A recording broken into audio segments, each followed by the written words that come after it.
Fala galerinha do nono ano, professor João Paulo, professor de História de vocês.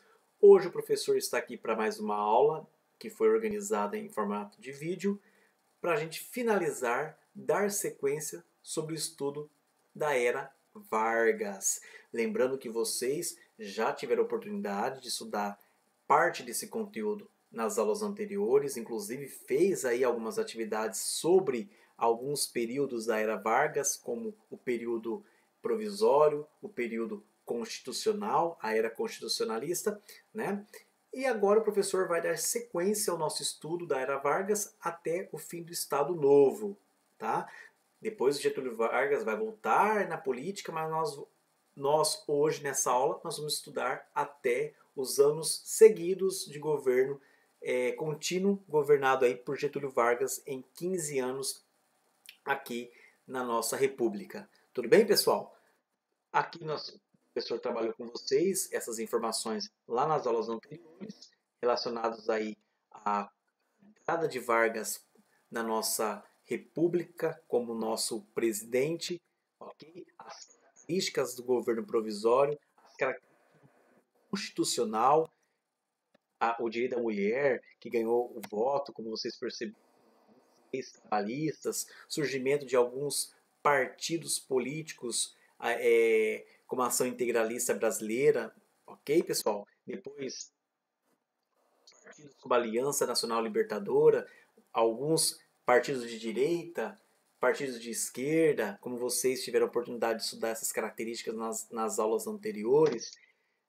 E aí, o professor, a intentona comunista, que é quando é, o grupo comunista quer colocar aí, quer impor, vamos colocar dessa forma, essa ideologia no nosso país, sendo perseguidos pelo governo de Vargas. Aí o professor trouxe para vocês aqui a figura de Fuga e a figura de Luiz Carlos Prestes, que, na oportunidade, tem um filme que retrata esse período, que é o filme Olga, muito bonito, inclusive, tá bom?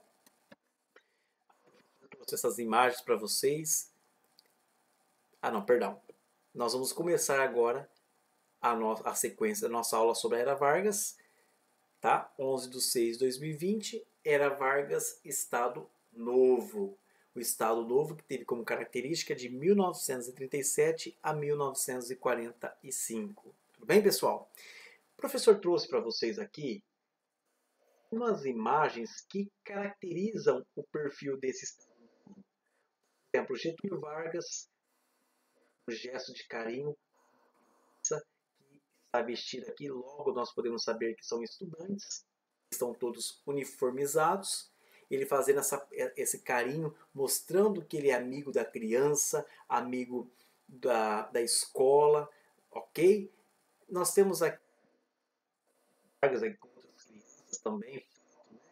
Vargas com outras crianças, sorrindo, esse ar de positivismo, esse ar de que realmente as coisas estão dando certo, de que ele é amigo da escola, amigo das crianças.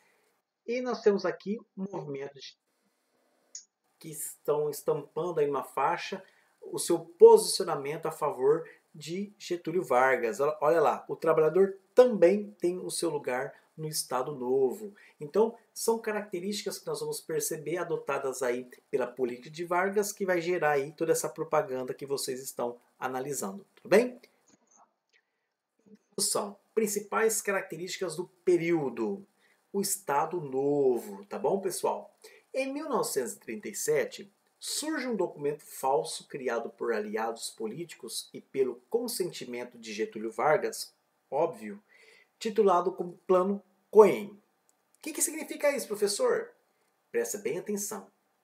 Esse plano Cohen descrevia estratégia de suposto revolucionários comunistas usariam para tomar o poder, gerando publicamente um clima de insegurança na sociedade. O que significa isso? Em 1937, próximos às eleições, o povo iria lá votar, já que Getúlio Vargas deu direito ao voto, inclusive às eleições abertas, o voto secreto, e o medo, vamos colocar dessa forma, de Getúlio Vargas perder a sua autonomia, a sua hegemonia política, ele, junto com seus aliados, vão criar um plano sobre aquilo que eles acreditavam que fazia com que o povo estaria a seu favor, que era um ataque de revolucionários comunistas. Então o comunismo, essa ideia de que o comunismo está chegando na América, essa ideia de que o Brasil agora vai ser comunista, que as liberdades, as liberdades econômicas, as liberdades políticas vão deixar de existir, fez com que vários lugares aí do Brasil ganhassem um clima de insegurança.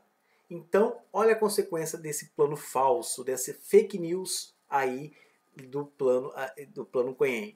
Esse plano, na verdade, foi um golpe de Estado dado por Getúlio Vargas e seus aliados para manter-se no poder, já que o período das eleições estavam chegando. Assim, suspendeu as eleições, fechou o Congresso Nacional e substituiu a Constituição que ele mesmo criou em 1934 por uma nova Constituição, que ficou conhecida como Poloca. O que é a Poloca? Uma referência à Constituição autoritária polonesa de orientação fascista ali da Europa, tá bom?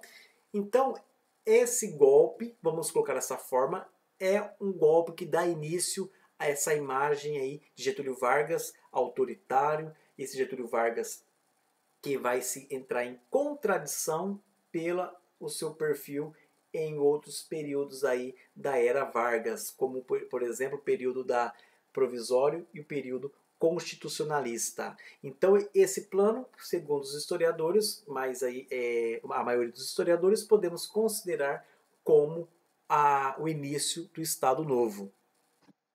A Constituição de 1937, a Poloca, na qual ele adotou, vista como ditatorial, pois se Getúlio Vargas decretasse uma lei, não havia necessidade de uma aprovação.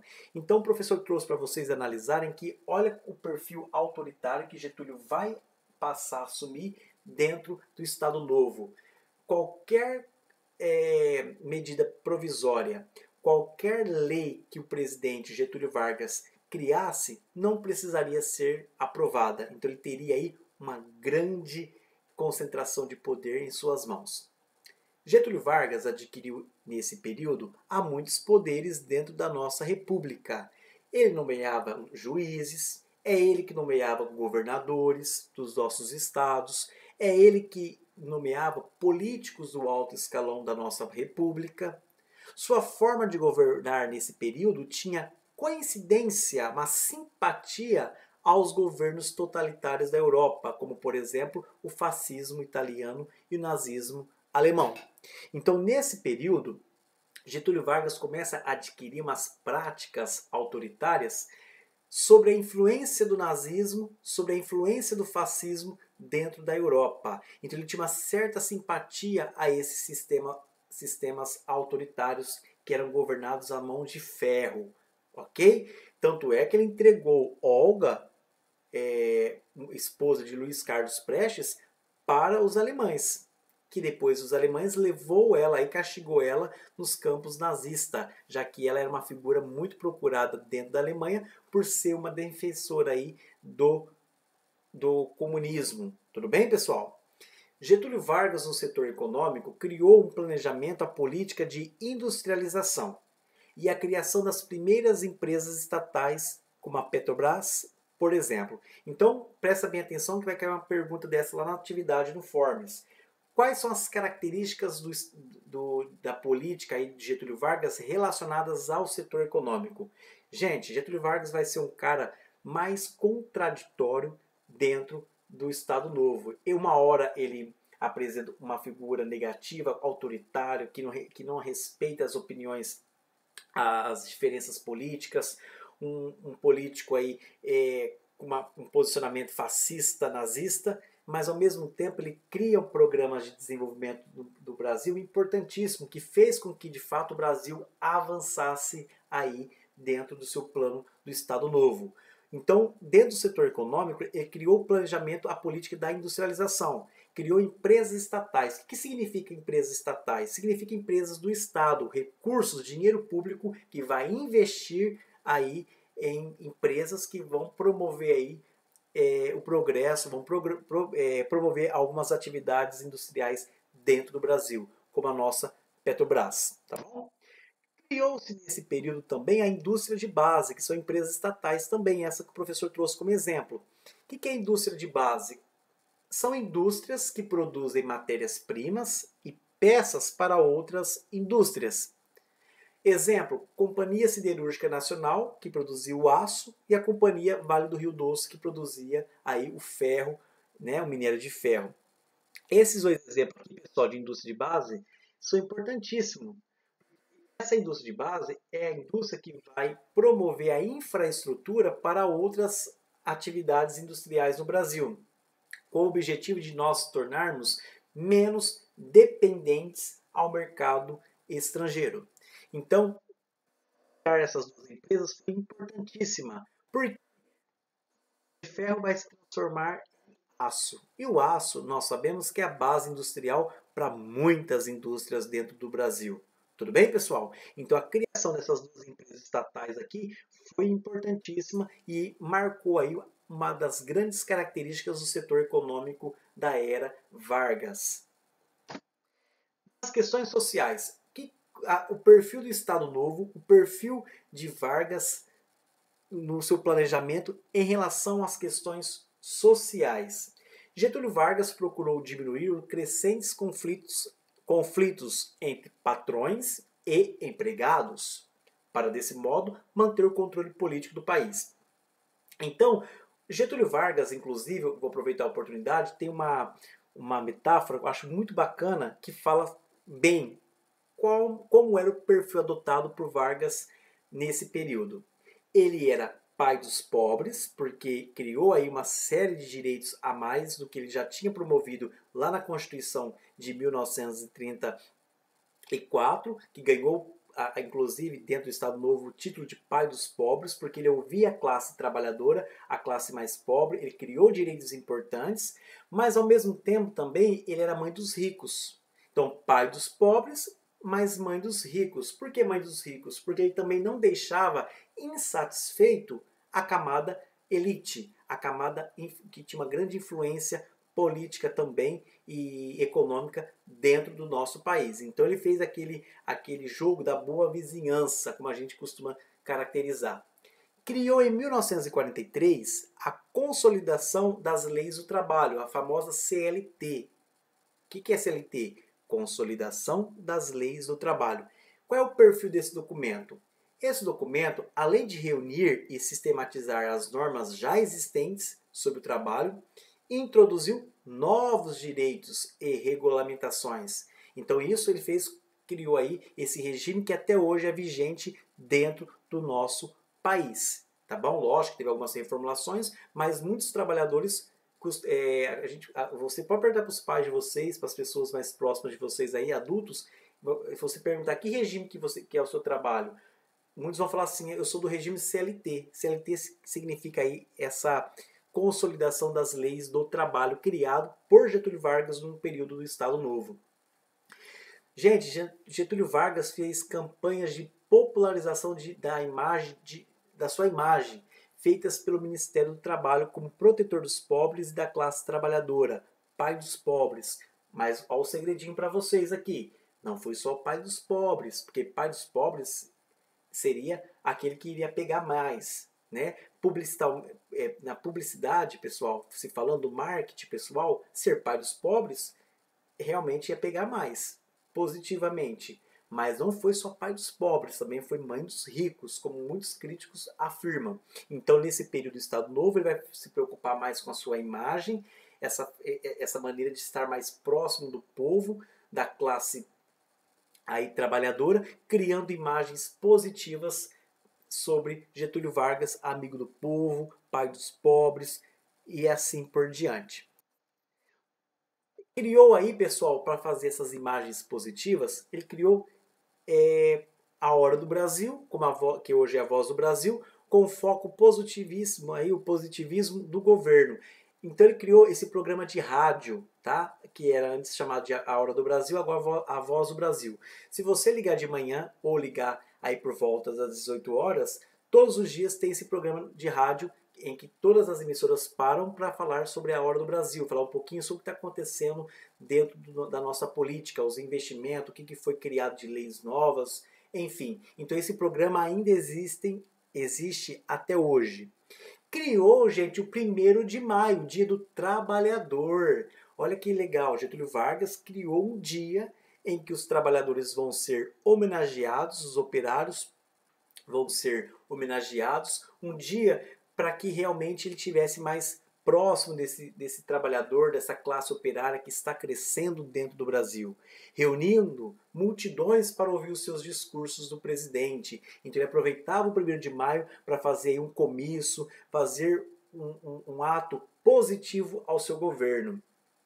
Criou regime de sindicatos, tá? O regime de sindicato, perdão, ele unificou, porque havia sindicatos, várias denominações de sindicatos, criou o sindicato único, mas ao mesmo tempo proibiu greves, protestos de trabalhadores. Por quê? Porque a desculpa era que as greves, naquele momento, não seria de interesse para a produção nacional. Então o Brasil iria perder, não iria progredir se os trabalhadores tivessem aí a facilidade de se reunir em greves.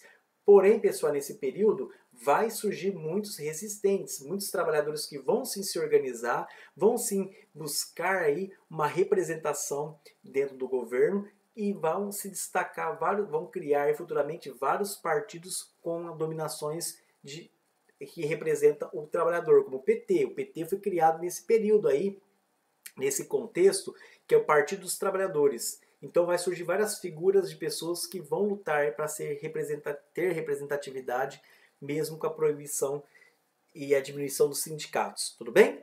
Criação em 1939 do Departamento de Imprensa e Propaganda. Polêmica aí do DIP, que era esse departamento que ele criou para fazer propagandas positivas do governo, para poder ele controlar a imprensa no Brasil e ao mesmo tempo ele fechou vários órgãos de imprensa, emissoras, quando passou a controlar emissoras de rádio, de televisão, dos jornais. Então ele passou, esse departamento de imprensa e propaganda passou um pente fino aí para tentar diminuir aí as críticas sobre a figura de Vargas, tá bom? O objetivo de coordenar e orientar as propagandas internas e externas do governo. Gente, é muito importante, né, essa imagem que o presidente precisa desenvolver para que seja uma imagem positiva tanto internamente como fora do Brasil, para atrair investidores, para mostrar aí que o Brasil é um país que está em bom andamento. Então ele se preocupou aí e criou esse departamento de imprensa e propaganda. Dando aí a imprensa, que isso, na verdade, para os mais sábios, isso era um sensacionalismo, né? É uma forma de você não diminuir a liberdade de expressão. Também valorizou o nacionalismo cultural. O que foi o nacionalismo cultural? O governo apoiava um grande número de intelectuais e artistas que exaltavam o nacionalismo. Então ele passou a financiar obras aqui dentro do Brasil, seja na música, nas novelas, nos programas de rádios, obras na questão da literatura que exaltava o nacionalismo, que defendia esse patriotismo, né? Tudo isso são influências que nós sabemos que também eram lá dos países que adotaram regimes totalitários lá na Europa. Valorizou a política educacional. Olha em relação à educação, pessoal, presta bem atenção. O que ele fez de benefício para a educação nesse período? Atenção especial aos ensinos médios e superior, com a intenção de modernizar a educação brasileira e qualificar mão de obra para as indústrias em atividade de expansão dentro do Brasil. Então Getúlio Vargas passou a valorizar, a investir mais, oportunizar aos jovens o ensino médio e também a criar as faculdades, valorizar o ensino superior. Por quê? Porque a preocupação era qualificar a mão de obra para o trabalho industrial. Então o empresário precisa de uma mão de obra especializada de qualidade para ocupar as funções de suas empresas. Então o Brasil precisava corrigir aí essa defasagem. Então começou a investir bem aí nas escolas, criar laboratório nas escolas, escolas públicas de referência, viu pessoal? A escola pública antigamente era de referência, não existia escolas particulares. Então, as escolas eram públicas de referências e de boa qualidade em alguns lugares, ok? Com o objetivo, pensando aí em suprir a mão de obra qualificada industrial. Nesse período do Estado Novo, Getúlio Vargas teve uma grande simpatia à política da Alemanha nazista.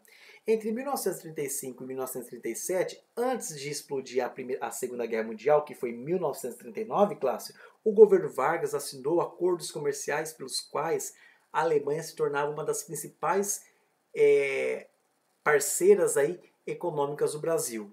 Então, essa proximidade de Getúlio Vargas com a Alemanha nazista era de espanto. Ele cada vez mais ele simpatizava com o nazismo. Né? Se não fosse freado pelos Estados Unidos, quem sabe aí o Brasil poderia se tornar uma ditadura nazista. Por que não? Não é verdade? Porque esse fascismo que ele tinha, esse fanatismo que ele tinha aí por trás a esses regimes totalitários era evidente na sua forma de governar. Ou nada dessa aproximação econômica entre Brasil e Alemanha foi os Estados Unidos, que procurou barrar esse contato comercial. Os Estados Unidos sempre foi um líder aqui na América, sempre teve, nós aqui americanos, sempre estivemos dentro das asas dos Estados Unidos. Quando ele percebeu essa proximidade da Alemanha com o Brasil, logo passou a exigir do Brasil, de Vargas, um posicionamento. Ou você está a favor dos Estados Unidos, que defende a democracia, o liberalismo econômico, defende a globalização, que até então ainda estava ganhando outros aspectos nesse período, ou você defende lá um regime totalmente contra aquele que nós defendemos, que é o nazismo. Então ele começa a criar um posicionamento de Vargas. Então, no contexto da Segunda Guerra Mundial, que foi de 1939 a 1945, que nós vamos estudar esse conteúdo, inclusive, os Estados Unidos declararam guerra à Alemanha nazista e intensificou as pressões para que o Brasil definisse sua posição no conflito. E, é claro, atendemos aos pedidos dos Estados Unidos. Óbvio, né? Os Estados Unidos sempre tivemos aí nas asas, debaixo das asas a tutela dos Estados Unidos. Durante a Segunda Guerra Mundial, o pessoal também que caracterizava aí o Estado Novo, houve a criação da Força Expedicionária Brasileira, em agosto de 1943, contra o nazismo e impedir que o exército alemão avançasse ao sul da Itália. Então, os soldados brasileiros se destacaram na campanha vencendo batalhas importantes. Dos cerca dos 25 mil brasileiros enviados para a guerra, 454 morreram em batalhas. Então, nesse período aqui do Estado Novo, houve aí vamos dizer assim, uma política voltada para que os jovens se alistassem e fosse servir o Brasil na guerra, fazer com que o exército brasileiro fosse aí, contribuísse na luta a favor, né, do liberalismo, a favor dos países que eram contra aí a Alemanha nazista, contra a Itália, ok, pessoal? Então o professor vai trazer essa informação para vocês entenderem aí que vários conteúdos falam sobre essa força expedicionária e nós vamos relacionar também essa informação com o conteúdo aí da Segunda Guerra Mundial. Dar exemplo dos pracinhas, como assim era chamado, esses soldados jovens que foram aí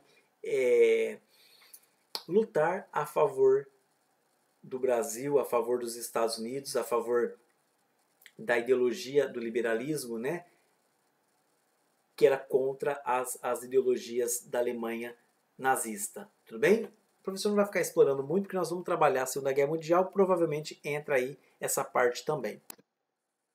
A participação do Brasil na Segunda Guerra Mundial, ao lado dos aliados, representantes das forças democráticas, fez crescer no país a oposição não somente ao nazismo, mas todos os governos autoritários.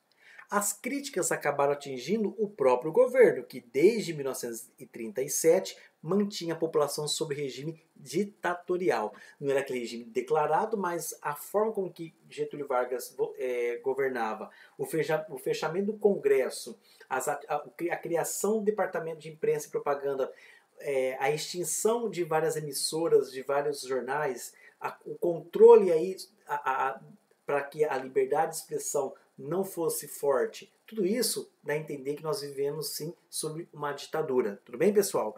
Então essa participação, o que o nazismo estava causando no mundo, principalmente dentro da Europa, fez com que a elite, os grandes influenciadores aqui do nosso país, passassem a defender um regime democrático e não autoritário. As contradições, então, ao Estado Novo aumentavam cada vez mais e Getúlio Vargas buscava estrategicamente realizar algumas reformas políticas, algumas manobras políticas e aceitar ao retorno do regime democrático. Então Getúlio Vargas, percebendo que ele estava dando um tiro no próprio pé, porque ele estava mandando soldados brasileiros que estavam morrendo a favor da democracia e ele continuar sendo autoritário, ele sabe que ele está dando um tiro no pé. E ele sabe que o seu governo, a sua forma de governar aqui no Estado Novo está sendo contraditório. Então ele vai aceitar, vai tentar criar uma estratégia e fazer algumas reformas políticas. Temendo que Getúlio Vargas fizesse manobras aí para permanecer no poder, novos golpes, como ele deu no passado, setores da oposição e parte da elite passaram a conspirar para acelerar o seu fim do seu governo. Então, em 29 de outubro de 1945, o alto comando do exército depôs Getúlio Vargas do poder executivo. Aqui encerra o fim do Estado Novo. Então, Getúlio Vargas, classe, vai sair, tá? Ele vai ser deposto, ele vai aceitar de boa, entre aspas, a sair porque ele percebia que ele já não tinha mais a influência que ele teve em 15 anos de governo contínuo, sem interrupção. Depois de 15 anos sem eleições no Brasil, cerca de 6 milhões de pessoas compareceram às urnas em dezembro de 1945, inclusive final da Segunda Guerra Mundial. Então 6 milhões de pessoas que estavam vamos dizer assim, estava decepcionado com a Segunda Guerra Mundial, inclusive com o nazismo, as influências da Segunda Guerra Mundial dentro do nosso Brasil, abalando as nossas economias, abalando as nossas estruturas sociais, fez com que essas 6 milhões de pessoas participassem das eleições, que há 15 anos já não tinha, porque Vargas tentava criar estratégia para que não tivesse mesmo, e ele mantesse no poder, e foram às urnas, votaram aí em um novo presidente. Mas esse novo presidente era um dos que Vargas apoiava. Esse político, Vargas apoiava esse presidente que ganhou. E depois ele vai voltar para a nossa política, mas isso é uma outra história que nós vamos estar aprendendo em outro momento. Tudo bem, pessoal?